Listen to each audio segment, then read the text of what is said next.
Igbo mburu izu mụọ izu ekene zuo ụmụ aka mbụrụsị nwanne unu nwoke Mr. Dejido kwami unu ọfụrụ abụọ bie n'ubi okwukwu ị n'onwe nke amụma ike ọsịsọ ka m ji wee bịa gbasara one of my brother nke kpọrọ onwe NwaMaley from Enugu State bụrụ ana Igbo. NwaMaley, o nwere particular video I've been following you up. Ana m eso gị, ọ bụrụ na m na-eso gị as a follower, but I always come across your post time to time. Ọrụ gị mara mma, ọ na onwe ebe nsị ka m gbazie gị olu. A sị na mmadụ ada amachi ife niile, ọ bụrụ onye aka ji bụrụ mmadụ. Even nke a na-achọ ịgwa gị na ama na some people ya kọjọkwa m condemn ụmụ na m emetere ya. But nke anyị ji bụrụ mmadụ bụ iwere nke ọma tufuo nke ọjọọ. O nwere one of your posts m bịara close which I might be able to play it a bit. Ebony State bụ Igbo. Ndị Abakaliki bụ ụmụ nwanne anyị ka ha bụ, whether you like it or not. Ndị Abakaliki bụ ụmụ nwanne anyị. O nwere post m make last about ndị Ebony State. Wee nji wee jụọ ndị Igbo si ha ka ife na-eme. Ka ife ojizi ahụ ọ dịka ndị Ebony State na Abakaliki ka akacha wee hate n'ala Igbo. Wee bịa na comment section. Nwanne anyị nwoke a wee sị m na ọ jọrọ ịchọ ụlọ. Ruo ebe ọ na-achọ ụlọ, landlord ya jụọ ya onye ebe ka ọ bụ. Ọ sị ya na ọ bụ onye Ebony State. Ọ sị ya na ọma nye ya ụlọ. Iti na wute m. Wee sị ka njụzi ya. Ndị Ebony State ọ ndị Fulani. Normally ama na ndị be anyị bụ ndị Igbo na o nwetara na ndị Hausa si dị. So ndị Ebony State ọkwa ndị Igbo ka ha bụ. Omodo otu isi wee tie Ebony State bụ Igbo. Ha na-asị Igbo. Ụmụ nwaanyị fa dị ike ọrụ. They are very hard working. Adịghị m eme post taa ka m create content maka ama m ife nna afọ. Ọ na-abịa dị nnọọ dịka ndị Anambra bie kacha akọjọ ndị Ebony Steeti. Ọ na-adịsị m ka ndị Anambra steeti maka na abụ m onye Enugu steeti, anọgo m Enugu. Anyị na Abakaliki nọcha n'Enugu, anyị na fara maka anyị na ha na-azụ afịa. Mana abịazịa n'obodo a, ọ na-ele oki mma agwa gị, ọ na-ele oki Anambra men na-anụ ndị Ebony steeti, ọ na-ele oki mma agwa gị eziokwu. Ọ bụrụ na Anambra ya agwa gị every day a na-eme wedding na Anambra na Ebony steeti. Mana abịazịkwa ofu onye mee ife asị ọkwa onye Abakaliki ya, ofu onye mee ife asị ọkwa onye Abakaliki ya, ife na-emezi ọha sọkwafu ịkọrọ ọnụ that the way anyị bụ ndị Igbo si discriminate ndị Ebony State, ndị Abakaliki, na ịdara ya ikwuwara ọnụ and ebe nọ kwuwazi ọnụ nke ka nke bụ na ịkpọrọ Anambra sị na ndị Anambra ka ọ kacha mụ. At least amụwa bụrụ izu nna hi abụ nwa Anambra State, onye Nnewi precisely. I was born and brought up in Ebony State. I did my schools in Ebony State. As I'm talking to you now, our first son is still retaining my father's footstep in the business on the machine pass. Almost all of us grew up in Ebony State. So if bia wero aka ofu onye rụtara wee condemn ọra, baby kwuwara ọnụ. Lagos ebe a nọ now. Anyị na ndị Ebony State na-eme kọmiti. Anyị na ndị Enugu na-eme kọmiti. Anyị na ndị Imo na-eme kọmiti. Anyị na ndị Abịa na-eme kọmiti. Onwe ha kpọrọ ibi asị. Because ị na-eche edidi your content creating to another thing. Ịda na-enyochapụta mara ebe e nwere issue, mara ebe e mere nke a, mara ebe e mere nke a. Ọgụ ọ dị everywhere. All the every because you are trying to create a tribal war. Or here na chi create na. And a matter. You can be checking is in a query there. But you are trying to create a tribal war. Which you need is Murike Yeshi. Obrugu abu onye no nenu ayi buzo brota. Mana oya hadira yo too. So na dimma. I like the way you are trying to bring us together. But at the same time, ekwe na ajọ mkpụrụ ya na-akụ because onye nyere anyị aka ma gị ma mmadụ na mụnwa. So ịda na-achị na anyị na-discriminate ndị Ebonyi. Ma agwa gị few things experience nwego with them here in Lagos.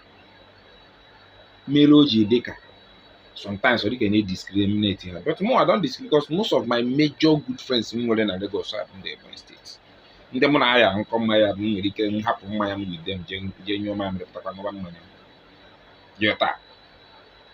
But anọgo m on several occasions anyị jere ime ife asị ịnọ ịkwari nwanne anyị ugwu, maybe either by birthday, child dedication, stuff like that. Many occasions asị hụ gị n'ofu asị hụ gị na Igbo nke nji asị gị na-etọ. On many occasions mụnwa bụ mmadụ bụ na-adị iru ha na-ejide ha ntado ha arụ na-amụ ndị ire wit it immediately nke mmadụ eme ka ofu echi nke m ji ebubata ya na social media because nsị ka m kwuwekwe onye isi ekwue na ịfụkwa nọ some of them bụ ndị ji nwayọ wepụ onwe ha ọnụ n'ala.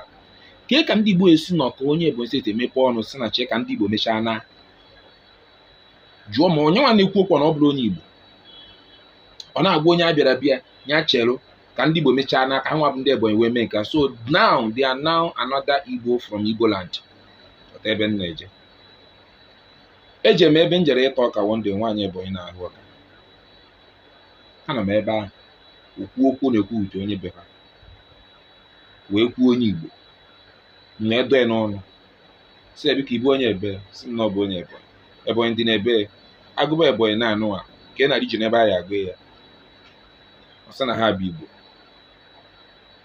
Agbani ghọtara ebe m na-eje mgbe nwa na-ekele n'Igbo onye Enugu abịazie na nzukọ maybe probably n'Igbo onye Nkanụ onye Udi onye Ama-Ebo onye Ama-Mboli iji maka esie ka ndị Enugu mechaa pụọ ilefuzie na Ama-Ebo ahụ ịbụ onye Agbụa na ịbụ dọkwa inside that same Enugu. For that so far bụ ihe ndị Enugu achọzi ime ihe nke ndị Ama-Ebo Ama-Mboli na all these things. That is where you can say ka ndị side a mechaa nke fa pụọ maybe abịa n'ime Enugu nwekwara meeting nke ọnụ na-eme kasị ndị ime obodo. Mana ya we are still doing a general Igbo something na enye Ebonyi State mepe ọnụ si ka ndị Igbo mechaa na they are the one discriminating in some aspect. Ha ji aka fa wepụ onwe fa n'ọnụ meeting nke anyị na-eme one way or the other ha na-ewepụ mana ife ebe ha na-emekọrọ onwe fa ife na ha dị united. But ọ da ihe general Igbo ife na ha na-amụ azụ ihe a na-agwa gị the pure truth. Ihe a na-agwa gị the pure truth. So isi ikwu okwu sometimes don't make your content creating based on one particular because this direction you na-eje you are creating war. The same people in a field na fight for might be the one that will kill you. It doesn't mean if you name every time you put him na say Ebonyi ndị Abakaliki Igbo onwe siga na ndị Ebonyi abụrụ ndị Igbo. Some ndị Ebonyi na-agụrụ some of them ji aha wepụ onwe ha na Igbo si na ha abụghị Igbo. Ọnọdụ ka ya nwee ike na-eme na Rivers State si na ọ bụghị onye Igbo jide ndị Igbo na-egbu ya abịa echi wee maka si na ndị Rivers abụghị ndị Igbo. Ka a na-agba na onwe ahụ eziokwu before you make your content creating sometimes they ne ya ikwuchagodi ya play on your own mara how educative mara the kind of positive impact o you create weigh ya with the negative impact ọ bụ na nke negative karịa ọ ga drop or post na ya na-achọ ọbụ ọdịmma anyị ka anyị esi na-emekọsị ọnụ. Even here ebe a m nọ na Lagos I preach peace ka m na-preach ịfụ onye Igbo fụkpori ya ka nwanne gị. In so many occasions ndị ajọ nke ebe nsị na Igbo si na mbụ onye Igbo I don't tell them that I'm from Anambra because once you butara Anambra onye Enugu afụbagasị onye mba mana isi na onye Igbo ọ kazi ma mgbe anyị nwa bụ ndị Igbo nọkọsiziere ọnụ we can identify ourselves. My chairman ya agwa gị ana anyị nọ na Lagos anyị ncha niile bụ ndị Igbo anyị rụzie head bridge Ọnịsha onye nne Enugu asịzi onye Ebonyi mgbani bye onye Anambra asị onye Imo mgbani bye that's it. And another thing m chọrọ ịgwakwa gị mmekwara o ji dịka asị na nọsọ onye ndị Igbo Lagos ebe a nọkịta anọ many of my Yoruba and lost friends nwere ya gwa gị na ifuru ndị Ebonyi ndị be na aha enye ha ụlọ ma why ọ ga-eru ụlọ echi ama na-edọtago ụlọ nke gị eru ụlọ nke gị echi ihe enwela ọ na-aga dị your house ọ bụ na ịkwago ụgwọ ụlọ mgbe ị na-abata a jụrụ gị na enugo nwaanyị ị nwere ka esi mba sọm aha enye dị bachelors ụlọ ụfọdụ ịnụ ọnwa ajụgo ụmụ onye ka ije landlord na-enye gị ụlọ nwere the maximum of hairs o nidiri na that apartment. But m agwa gị nke bụ eziokwu ha nwa bụ ndị Ebonyi na-ebrichi dalụ ihe enye onye Ebonyi ụlọ ya na nwunye ya ngosi na o ji ụmụ ịtọ nwee ụmụ ụbọyị abụọ mark my word, before 1 month to an agwụ o jikwa bata be gị ụmụ boy oyi enwe erute ụfọdụ iwerezi outside mere their wardrobe. This is something I'm seeing. I'm not trying to condemn them or try to say what you are saying is good or is wrong.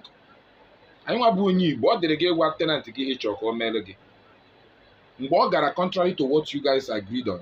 You have every right to give the person quick notice. But ịma na abịa n'ụdị ọ landlord na-agbagba loose. And as na ya eji mara anyị ndị Igbo anyị ekwe ka o mee anyị na-eji ihe mere onye ọzọ wee mara ife. So biko ka anyị ghara ịda na-deliberate all these things. Try and portray your content creating to another channel that will educate us and unite us the more. Yota. These are the few reasons some people here. For one, they need to obey the landlord's law. When you want to which review the way you want to go and build your own. If she has an camera, and that's if not got Nandi by and back on up. In the Nigeria and do film and do, and I say, Fonia, oh, it would not have to see your people in a fight therefore. They cannot even remain together as one Igbo. Na Nigeria won't call you. And I call you and no na boom maybe. It are not you destabilizing the whole East to make money because ego ayabadogi. Ya be enchoro egwa gi do share.